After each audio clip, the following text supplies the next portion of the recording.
Hello, Dragoons. Hey, today's podcast, we'll be talking about travel and making the most of your time stationed in Europe. Do I want to drive? Do I want to fly? Do I want to take a train? It all comes down to how valuable is your time. As long as you kind of stay away from the tourist areas, it's cheap no matter where you go. I think hostels are actually an amazing opportunity to actually engage with the culture. Honestly, it's the most beautiful place on earth. At nighttime, you go swimming, the water glows up as Really? you're swimming. Yeah, it's really crazy. Wow. Get out and see the world. I mean, it's an opportunity that you can't really afford to miss out here. The best beer would have to be... So this one time I was in Croatia, right? I mean, you're used to getting up for PT anyway. What's the big deal of going to Nuremberg for a flight at 6 a.m.? It's $100 cheaper than if you want to sleep in and go at 10. I am Command Sergeant Major Michael Burke. See, life is made up of a collection of memories, experiences, and overcoming the unknown. 20, 30 years from now, you're not going to remember the Call of Duty tournament that you participated in. Yeah. You're not. Hell no. You got to start somewhere and you got to get out there. And there's no more amazing place to do it than in Europe. I'm going to let everybody introduce themselves. Let us know what squadron you're coming from, where you're hailing from, as the cool kids say it. My name's Staff Sgt. Joshua Hallard, 42 HHT Sniper. I'm Major Andrew Upshaw. I'm the Regimental Intelligence Officer. I'm Staff Sergeant Timothy Hamlin, Public Affairs Specialist, 2nd Cavalry Regiment. People save their entire lives to come to Europe. All right. My parents are getting up in age, upwards of 60s and everything else. They still haven't made it over into Europe. They're talking about it. Maybe in the next year, they'll finally make it over. And when they do, they want to do X, Y, and Z and everything else. And I just kind of have to laugh because some of that stuff is just cliche. Like, oh, I want to go to Paris. Oh, I want to go to London. Oh, I want to go to Rome. These different cities within these countries, which they're all very cool. But at the same time, there's so much more. I wouldn't know that if I didn't live here. I can go 45 minutes, do a hike, see, ruins to castles that are 1,200 years old. Not only does the United States military pay for us to fly here, all of our stuff to fly here, but also pays for us to live here, gives us extra money for living here, and provides us everything. And we can take advantage of all this stuff. Now, I understand, with the current environment and some of the travel restrictions, but eventually that will lift. But as borders open up, there's 6 different countries you can drive within 6 hours of where you currently are stationed. With that being all said, so where is your favorite travel destination in Europe, Howard? Croatia, for me, up in Zadar, was really great to be at. It was one of my more laid back and relaxed trips I took. Okay. To where I was just more focused on the beach and then hiking throughout the nature out there. It was insane.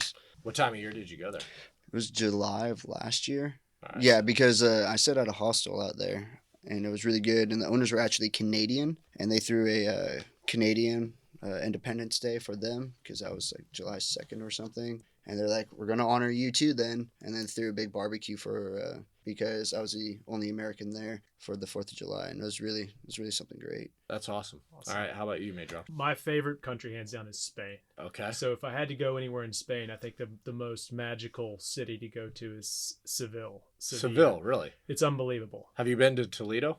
Yes. I Okay. mean, believe me, everywhere in Spain's awesome because you can get cities, you got cuisine, if you want mountains and skiing, or you can get the best beaches in the world, and it's pretty cheap. It is. And so I'm hands down big fan of Spain, hands down, especially in the fall. So we start getting to the 4-day weekends, assuming the flights open up, got to get down to Spain. My wife and I, we ate our way through Spain. How about you, Sir Hamlin? So I really love Austria. Okay. But it's kind of a tie between Austria and Italy. Because if I could go to Italy more, I would go. But I find most of my weekends are devoted to exploring Austria, doing landscape photography in Austria. Are you an influencer? He's a social influencer. That's what we do here. So you can get his autograph actually when he leaves because he is kind of a big deal. Nice. But anyway, back to travel. Italy, the first Yes. chance we have to travel that's where me and my wife are going. We've got to get down there. I'm out of wine. I'm out of balsamic vinegar. Okay, and I need olive oil muy pronto. That is just a fact. I love Italy. I love villas, vineyards, being able to sit in a pool and just get tons of fresh meat, cheeses, and wines and breads, and just sit out there for hours. Oh my God! So my mouth is salivating just Yeah. thinking about this. You know, And every region in Italy is different. I mean, you could get in the car and drive from the northern yeah, region, absolutely. German-speaking region, and then you on the way to Rome, it changes, and you get more into the what we think of it as Italian food, the red sauce and the pastas and things like that. It changes the whole way. Yep. All right. So if restrictions were to lift tomorrow, where are you going? I'm going straight to Tel Aviv, Israel. Really? Yeah, that's been big on my list. The summer's supposed to be my blowout summer for me, Okay. to where I was hitting like a bunch of beach destinations and stuff like kind of put off to where I could just do on 4 days and everything. Yeah. Tel Aviv was one of it. Do a like day trip up to Jerusalem, and then just back down to Tel Aviv, just be able to like hang out there. Unfortunately, that's not one of the countries that could possibly be opening up soon. So. Yeah, that one will take a while, but Yeah. I will tell you that Tel Aviv is amazing. But, How long is the flight to get down there? not very long. I want to say 3 hours. Yeah, I could be Not bad. wrong though. It might be Easy, closer to yeah. 4, but it's nothing. You know, getting places is actually not the expensive no, thing. it's not at all. I mean, we flew to Madrid for my wife and I for less than €80. That's Yeah. You know, so you can like you a can. world city. It costs Yeah. $1,000 minimum per ticket from the States. You know, Yeah, Here it's I flew $80. there for €10. €10. Yeah, Yeah. see, because you can 10 euro. Yeah, with the 2-day layover in Toulouse, France. Like, Oh no, really? Yeah. That's terrible. yeah, it was a pretty rough time. If we were to be released, I was Yeah. going to drive towards the Mediterranean Yep. or the Atlantic coast. So I'm either driving the boot of Italy or I'm driving south of the Alps to the coast of France and then on and towards Spain, towards Barcelona. You can make it to Nice, France in about 7-8 hours. Yep. We could break it up.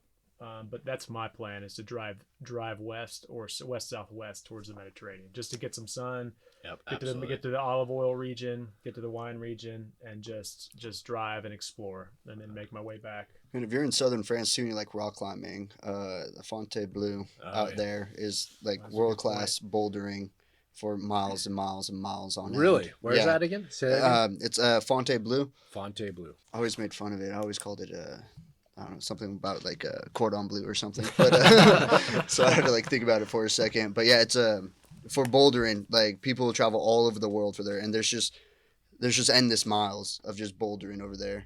That's the great thing about driving. You can just That is a good stop thing. wherever you want. Sometimes about driving. Right. We have a rule though when we fly, you get one backpack.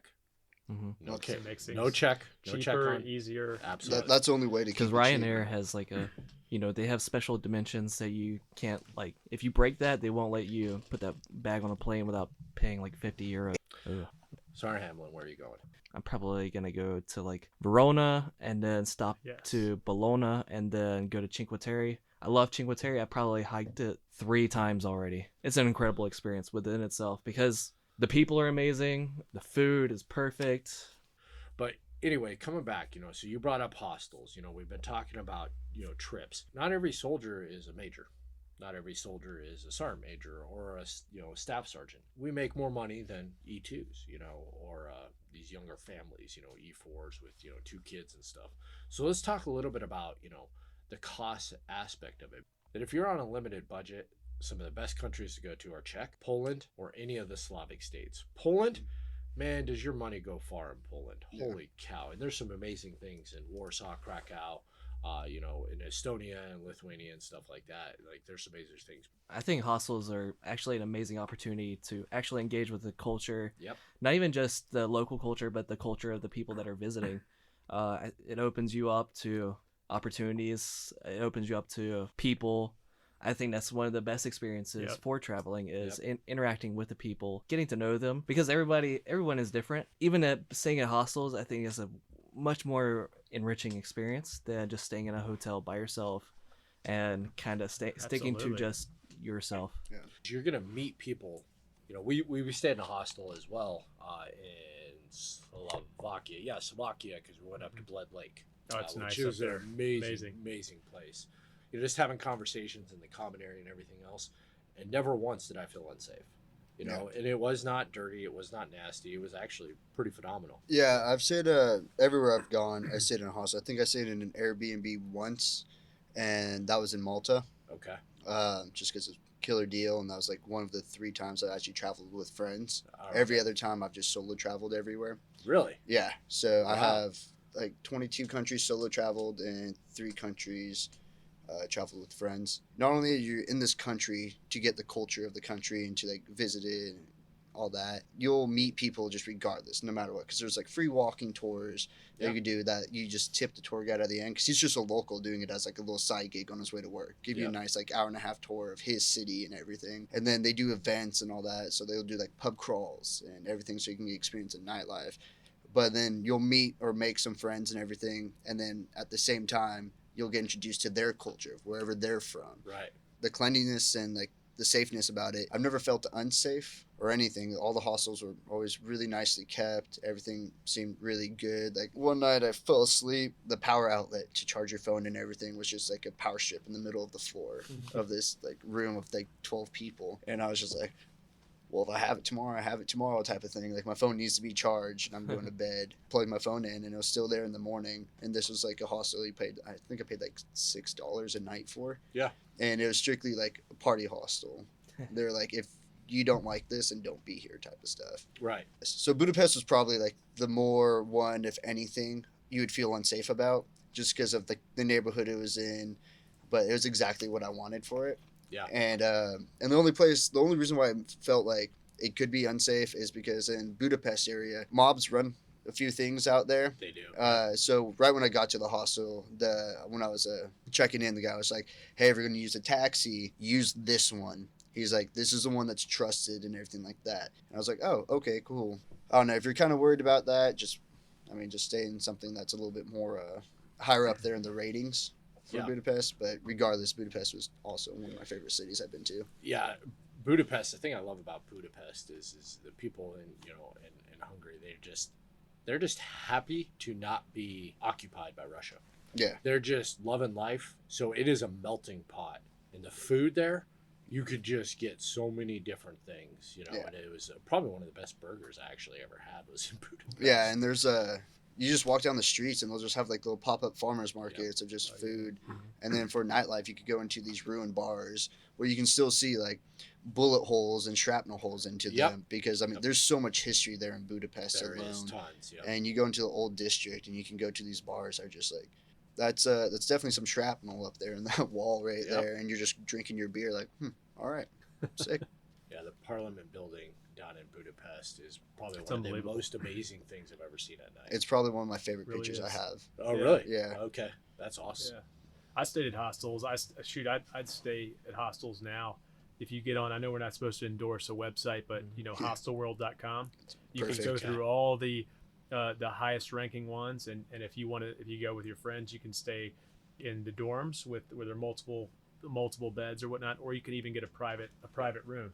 And I think the cool thing, like we've already kind of talked about, is that everybody has an open-minded mentality. There's usually a bar or restaurant right in the hostel, and there's also like travel tips. So you're going to meet naturally open-minded, cool people who are also there for tourism. So you get like another group. So whether you're traveling alone or with your family, it's an awesome option. I still stay in hostels today. I've stayed in them since I was 21, 22.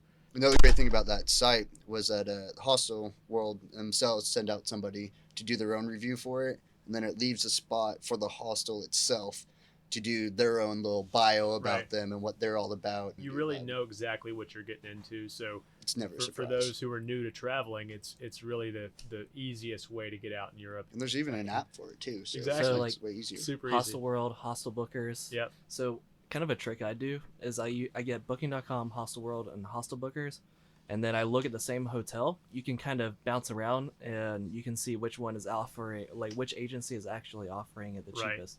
And the Airbnb is a great option too. That's the cheapest, and frankly, with the COVID time, probably a safer bet in many ways, because you're in someone clean apartment that hasn't been frequented by tons and tons of people. But I want to stir some emotion here, okay? I'm sorry for our listeners, okay? What travel plans have been canceled because of the COVID restrictions? Major Upshaw. Oh, so for spring break, I already talked about my favorite place to go, Seville, Spain. So we were going to go fly into Madrid, drive down to Seville, and it's around the time of Semana Santa, which is the Holy Week, We thought we might make it, and we even thought, hey, maybe if they close down the borders, we'll get isolated in Spain for an indefinite amount of time. But no one would have been mad about that. Right, but then the rules changed just in the nick of time, and they canceled the border. So that was our COVID cancellation, so to say. But I have lived in this small box for 4 months now, and I can never say that my entire life, and it is driving me absolutely batshit crazy. Over spring break, we were supposed to go to Croatia. Right on the coast, I had a place with a heated pool. The Adriatic Sea is actually still kind of cold. Had an outdoor fireplace, nice like rock-built patio that was just so we could just sit out there for hours with a fire, cooking whatever we wanted to cook. But that was my travel plans for spring break that we had to cancel. How about you? Real quick, did you know that there's bioluminescent algae in Croatia? So at nighttime, if you go swimming, the water like glows up as you're swimming. Yeah, it's really crazy. Huh? No, I didn't know that. Okay. So yeah, I went up to Umag one time. Okay. Is the food like Italian food there? What's it like? It's a mix. Yeah. Here's the deal: is you go with seafood, you're gonna be okay. Right. So we went to a restaurant. We ate. It was my son, myself, and my wife. 3-course meal. Everything was prepared. Bass, the best shrimp I've ever had in my entire life. We drank. We had fun. I want to say it was like a 3-hour experience. €110. Yeah, and I'm super weird too because I don't eat seafood from like landlocked countries. You can leave. Like I only eat seafood along the coast. Okay. Okay. No, I love seafood. Smart TTP. Yeah, that is a smart TTP. Yeah. So you're saying you don't eat the crab legs that are served in the defect? Oh, absolutely not. Yeah, absolutely. I won't touch that with a 10-foot pole. It is suspicious. I haven't seen any crabs walking around lately. But the best oysters I've had were out in Croatia. Yes. Yeah, and they're super good, and like it's really inexpensive out there. You talk about cheap experiences. Is as long as you kind of stay away from the tourist areas, it's cheap no matter where you go, except for Switzerland. All right, how about you, Sir Hamlin? Initially, I was supposed to come back from Poland, I think April 1st. When COVID happened, it definitely set back my time to come back here. I was really planning on going more to like Malta, Mallorca. Have you been to Malta yet? I have not, but he talks about it. Oh man, Malta! Picture this. You get on a boat. You can charter one. You can do the tourist ones. They're a little bit more expensive. Get off the boat at the Blue Lagoon. Just walk. And walk and walk and walk around the island until you don't see anybody anymore. Find a good little cove to go down in, and you'll own it. Malta. Very cool. Amazing food. Yeah, it sucks you didn't get to go. Yeah. Next time. Yeah. Probably. Okay. But another cheap place, too, So, Sir Hallard, what plans are you upset about that you did not get to do because of COVID? I had 3 places set up, which was Mallorca for spring break. I was going to go to Greece. I was going to be in Santorini. I really like Greek mythology, so I wanted to go see Mount Olympus and everything. And then Tel Aviv was a part of that trip as well. Okay, so what about else, as far as expenses? When it comes down to like, oh, do I want to drive? Do I want to fly? Do I want to take a train? How valuable is your time over money for this? Okay. Because I've taken a train back from up in the Netherlands area, and it took me 8.5, 9 hours. The whole time on that train, especially after my phone died, all I thought about was like, I should have just paid the extra $50 plus this train ticket just to fly, because my time is more valuable. So I'd rather spend like the extra like $20, $30, $50 or something in order to fly to get there faster. Yeah. So I can enjoy my time at my destination more. I mean, I've gone on a bus to Vienna for $9, you know? So, I mean, those are really great options as well. Yeah. You'll figure these things out as you travel as well, and sometimes, you just got to kind of get your feet wet, so to speak. Kind of on that. Anybody else have anything else as far as travel goes? I was just going to say that I use for flying. I use Skyscanner website, which picks a lot of the different the airlines, and if you do sometimes they have early departure times. I mean, you're used to getting up for PT anyway. What's the big deal of going to Nuremberg for a flight at 6 a.m.? It's $100 cheaper than if you want to sleep in and go at 10. Flixbus, which is the bus website. Say that one again. Flixbus, Flixbus. Okay. That one. That's how you get from on the buses around Europe. Those are like $5 tickets to Munich. Super cheap. And then the if you're riding the train, you use the Bayern ticket, which I'm sure a lot of the soldiers already know about. But you go down to Vilsec train station, get a few of your buddies, and you're up $30 or $40 for up to five people, and can travel anywhere in Bavaria, which goes from down in Garmisch all the way up to Frankfurt for $35. You could use it all day long. So, and again, to go back onto like budget wise, if you're flying, literally just take a backpack. A 25 liter, 35 liter, like, I mean, it's super easy to wear like your jeans and jacket with you, even if it's hot out or anything. Like, you want to bring that stuff with you just in case, but then just pack like the bare essentials that you're going to need and just backpack, throw it under the seat, and call it a day, because it's going to save you a lot of money that way, especially over a 4-day. Like, in most locations, they'll let you use their laundry. Like their laundry, in hostels, and especially stuff like the hostels. Yeah. When I do like my 16-day escapades and I only have a 35 liter on me, that's what I do. I'll pay the couple bucks it takes to do the laundry there, and relax for 4 hours. Maybe go to the bar down there and meet some people or something, and then come back, grab my stuff, and move on. So, what kind of advice would you give for somebody that is maybe just getting into theater, or maybe they're nervous? Probably my third flight in my entire life was to Fort Benning, Georgia, for basic training. What would some advice, maybe some destinations that you would give somebody that wants to get out and explore, but doesn't want to maybe commit to some long journey quite yet? Going with somebody just to kind of understand how the flights work, get your feet wet, just get a flight. And then see where it goes. I was a little nervous my first time. I got here like right before Oktoberfest was going on, and I went and did Oktoberfest by myself, and then Block Leave came about, and I was like, I'm not letting anything hold me back at this point. I mean, I don't know, I had a beer or two that night while I was buying the tickets and making the plans. That gave me a little bit more self-confidence in it, and then I just went, and then after that, it was just game over. I mean, I did Scotland, Ireland, and Amsterdam as my first trip. Wow. Yeah, I was trying to stick to like a little bit more like English, but at least so like I could be in a foreign country, but I could still kind of understand it and just kind of see how it's going to go. After that, I was like, I can accomplish anything. I can do whatever. When I was stationed over here for the first time as a lieutenant, I just started small in the area around. I took the day trip, the Bayern ticket on the train, and took a train to Nuremberg for the afternoon. And then the next time I went to Munich. So you could even do it during the day. You could make it to a ton of cities just for the day. And then you don't have to worry about the hotel and staying overnight. Right. But I kept trying to remind myself that anywhere I go in Europe is super safe. So I reminded myself of that. But I started small, and then I got a buddy. We went to all kinds of trips together all over Europe, and made a lot of fun. When I've gone solo, like we talked about, went to the hostels and met people, and then that kind of morphs into other trips. You meet up with them later on next month. It's a lot of fun. Yes. So for me, like, I was actually stationed here when I was a private. I was stationed in Hohenfels. I came from Georgia in a small town in the middle of nowhere. Okay. I think what kind of motivated me to get out was seeing my roommate. He was always like playing video games all day. I figured like I'd rather explore and try to like see what actually like life can bring. Right. Yeah, I think it just wasn't even hard for me. I think the only thing was like being a PFC at the time, it was expensive. I don't know, it's easy. We're afforded long weekends almost about every month. Yep. Like, if you just don't go out 3 of those weekends, because I mean, like, everyone could just go to Nuremberg or whatever. Yeah. Maybe do that one weekend if you're really just super itching for it. You had a bad week at work.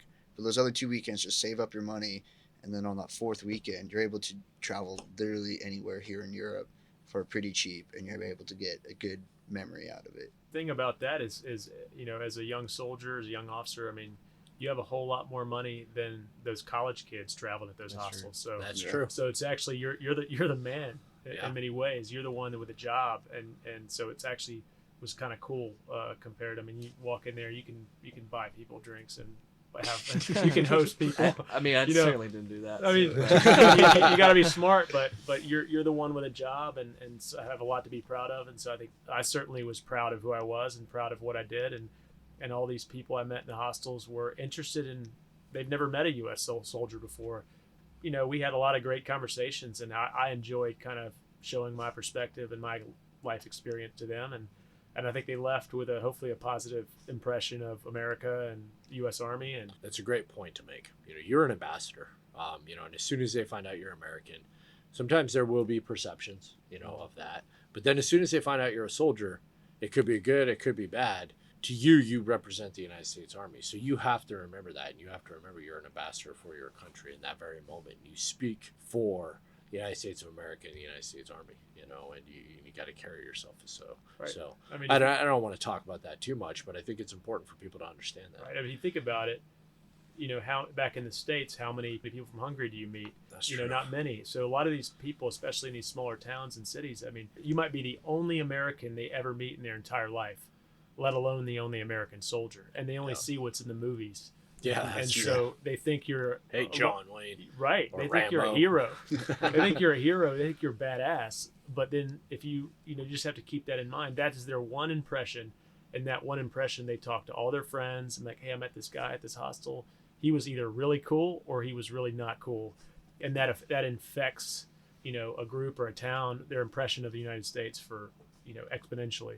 I think Yeah. it's really easy to shape some perceptions, Yeah. especially being out here. It's just the people you meet. Well, you can shape their You impression can- of you. Yeah. Yeah. You can change their entire view. Yeah, absolutely. By respecting their culture, by taking part in what they do, living as the way they do, eating the things, trying different foods and stuff, just simple stuff, and they're going to be like, "Wow, I thought that there's negative stereotype of Americans was totally false," because we actually are very open-minded. We are actually a very diverse group of people, especially in the U.S. Army. I mean, you look at any formation; it's not the same. It's diverse, and so they don't really think that. They think stereotypes like anybody else. But. So I'm in Israel, and we go up to this restaurant we found, and it's overlooking the Dead Sea. You know, and the breeze is coming off, and the restaurant itself is an outside restaurant that has kind of the tribal tents that you'd see in the Middle East and everything else. That's actually the restaurant. Mattresses and pads that are sitting on the floor, and the tables are real low and everything else. And I remember the waiter came over to us, and he wasn't being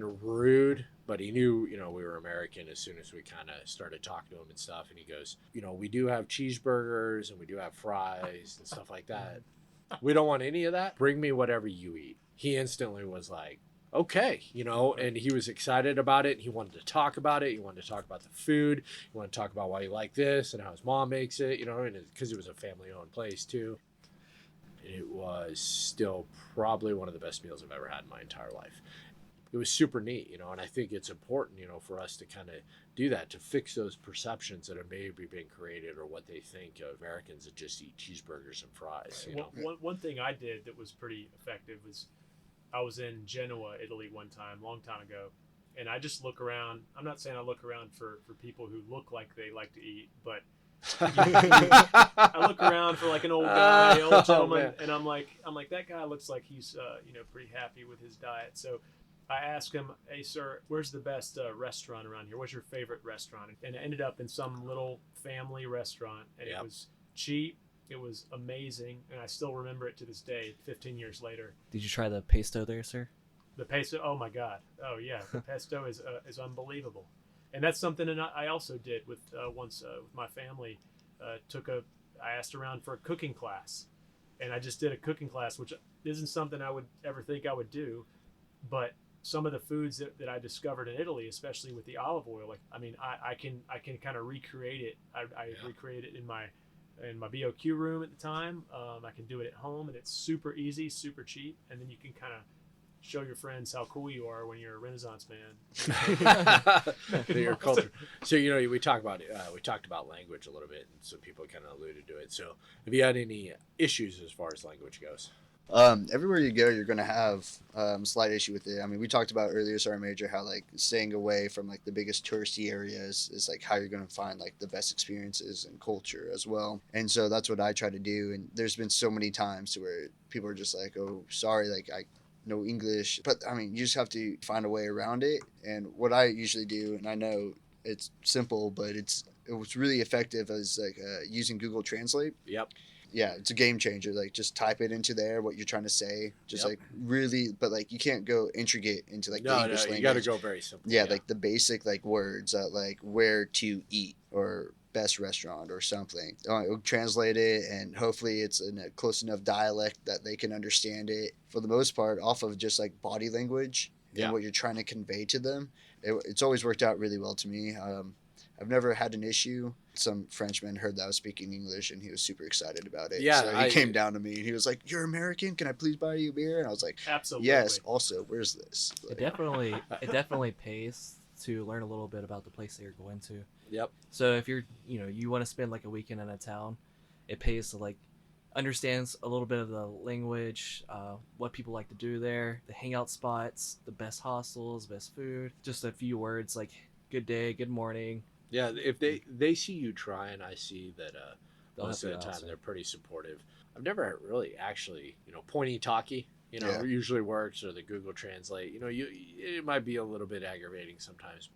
Just trying a little bit Yep, trying goes a a little long bit. way, and then Yeah. people, like we go back to our last conversation, people respect you more for it. You know what communicates and transcends every single language? Being nice.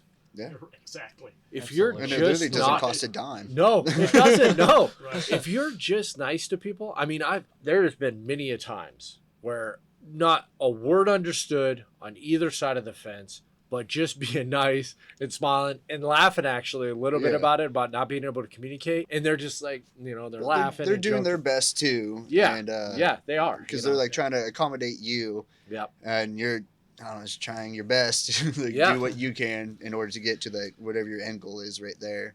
As long as you got like a little smile on your face and right. like you're trying and like you're being nice, like that's another thing. Like the biggest thing about traveling is don't be stressed. Like don't No, like yes. you can't like don't make an itinerary to where every Oh, single yes, second is yes, just booked up. It's absolutely. like just go. Have a few key things of what you want to Yep, do yep.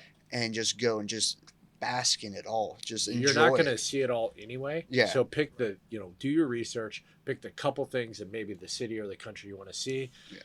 All right. I'm just going to ask questions real quick, and I'm going to start with best place to go in the summer. The Alps. Why? Honestly, it's the most beautiful place on earth. There's Uh-huh. always something to do. Best beer. The best beer would have to be in Germany and getting a nice like smoked beer. I do love a Guinness from Ireland, Nothing like it. but there's so It's crisp and something clean special. out there. Pilsner. Belgium. Pilsner. Belgium. 45K. I stayed in a place that was right next to the Chimay Brewery. Best beer on tap. Sorry, I'm in Germany. Hey, Belgian was- beer is hard to beat. Yeah, it is. it It's really hard to- is. It is amazing. Except if you have Pilsen from Pilsner Urquell. From Personal Quail at the brewery, right? All right. Favorite place that you will make sure you visit again Oh, before? Austria. Absolutely, Austria. The Lake District, Hohenwürfen, it's like a castle area, which is like it's a valley with beautiful ice caves and snow-capped mountains. So like I'll revisit countries, but like different cities, but I'll never revisit the same city in the country because I mean it's kind of like I just want to keep experiencing more. Yeah, absolutely. And I want more new experiences instead of old experiences. I've only double tapped one country, and that was Ireland. Yeah. And that's because I solo traveled there by myself, and then a couple friends. They're like, "Hey, we want to do New Year's in Dublin." Well, I can't really turn that down, so no, might right. as well go there. The sacrifices I make. It's just so tough. I'd go to Rome. All roads lead to Rome. It is always awesome. There's always something to do. The food's incredible, and there's cheap flights. When you see Rome, have you been to Rome, Sergeant? I have not, When actually. you get there, I mean, seeing the Colosseum, between the Colosseum and all these things you've seen in movies. Yep. And the history, and then the food is unbelievable. I've gone back a few times, and it's cheap to get there. Rome is definitely a great place to like sit down and reflect at like history, Oh, especially yeah. at the Colosseum. If you had like a nice night out, like if you had like a glass of wine, it's just nice to like sit on one of the demolished columns and God. just look up and Yeah. just imagine like Yeah, right. the important people that were there. It's just incredible. Gladiators. Man, there's so much history. I mean, right now, 2 miles away, there's a 600-year-old church sitting right on the Right. bridge. Right there. Just right there. We don't have that kind of stuff in America. Go to, Regensburg, and the first part of the church at the St. Petersburg Church, I think the first part of it was built in like 280. I mean, it's Roman just, temple. It's unbelievable. Or if you go into Madrid, they just finished their church out there. That Right. it took over 800 years to build, and they just finished it in the last like 30 years. That's generations and generations of Yeah. like men and families. Like this son just completed it when his great grandfather is the Yeah, one that that's amazing. started it. That's so And cool. it's just Nope. And It's you can insane. fly there for $20. All right. Most relaxing getaway. that's Croatia. Split, definitely. Zadar was better than Split for relaxing. Split was a little bit more. It it was a lot more touristy. Right. Therefore, like the nightlife and the day life is just really busy, really noisy stuff. So in Hamlin and I actually ran into each other in Split randomly. Yeah. It's funny how you run into people. Yeah, and but I'll be on a plane, or I'll get off a plane or something like that. I'll be walking through an airport. I'll be here. Hey, Sergeant Major. I'm like, you kidding me? But it was just up in Zadar. It was just really relaxed during the day along the beach, or go hiking on the Krakow waterfalls, or hop over to Hvar. And then the nighttime swimming was also amazing because the bioluminescence is just one of the coolest things. Let's focus on kind of the experience, and everybody's in here has been here for a while or had multiple kind of tours overseas. So what advice would you kind of give? What would you tell people about the experiences you've had? Like, I love culture, I love food, and I love drinks and everything like that. But like getting to know people like was never really a part of the plan for me. Right. It was more so me saying to like what I want to do and everything like that.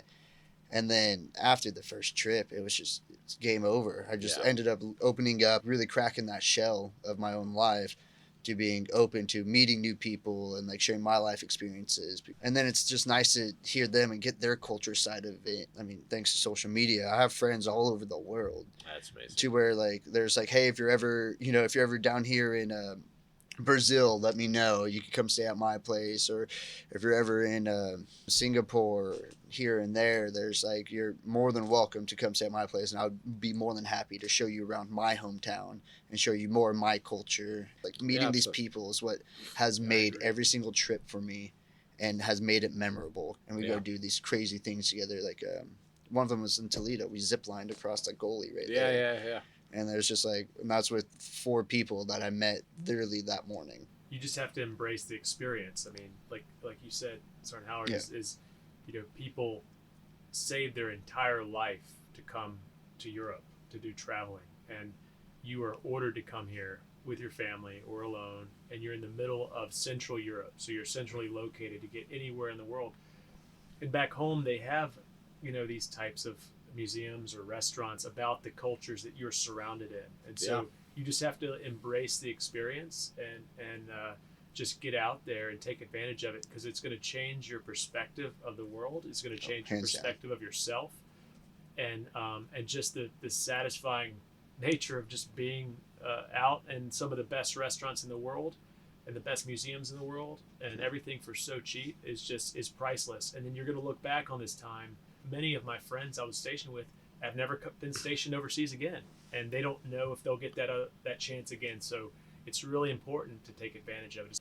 It gives you a profound sense of humanity, and I think that's what motivates me the most. Is like I said previously, is interacting with the people, getting to know culture, and running into random people that will show you the town, or you want to like be like, hey, there's this thing. Did you know about this? Like, no, I didn't. Okay, let's all go there and check it out. Like the bar we found out in Croatia when we were in Split, and we ran into each other. There was just this bar, and they would just play like old-timey like Betty Boop cartoons just projected onto those super old stone walls, and it was just all outdoors, and it was just, I don't know, there's good people around and everything like that, but it was really cool to like run into somebody that you know and you've previously worked with. Funny thing about the bar though, I got the number of the bar owner, and I took photos for him, and I like sent it to him and everything. He loved it. Nice. Oh, that's cool. Just because people are different doesn't always mean they're wrong. And you can sit and you can have these conversations, and you can see things from a completely different perspective, from a different side of the world. And it really is an educational process. It increases your own personal intelligence, having these conversations, because you're like, wow, I've never even thought about that, but I sure in the heck have never thought about it in that way, from that perspective. And it's just an amazing thing, and you can really, truly have some enlightening conversations in some of these different parts of the world and see things, in just a completely different way. It's really think cool. about a lot of your peers a couple years later, and later on, you're like, man, wow, I have such a different perspective, and I feel like I have such a leg up on Yeah. a lot of your friends back home. You know, you talk to your friends and they're like, yeah, so, you know, we were at this party, you know, a couple weeks ago, we were out at the bonfire, you know, over, you know, on Bobby Sue's, you know, farm, this and this and this happened. You're like, oh yeah, okay, that's cool. So this one time I was in Croatia, you know, right? You know, and I mean, you're just like, Just definitely one what? of them. You know, or hey, have you ever had smashed peas in England? Right. Yeah, let me tell you about these crazy things, you know, and it's just amazing. It's difficult for people, and I understand that. You might be intimidated, might be shy, or you might be scared, but you've just got to kind of take the leap. You can go with people, Yeah. you know, that maybe have experienced it, or you can experience it together and figure it out together. But even there's other agencies too, like Boss does stuff, you know, where you can, it's small little trips, but you can go and you can kind of start to kind of figure it out. You need to just start and then go from there. Get out and see the world. I mean, it's an opportunity that you can't really afford to miss out here. At the end of the day, you only live once. Yeah. You know, and Right. the Army has offered you an amazing opportunity to experience things that most people will never ever get to do in their lifetime, and you can go do it this weekend. Just want to say thank you for coming on to the podcast. We're definitely going to continue these and provide some more feedback on what we can do to make the other episodes better. This is Dragoon 7 signing off.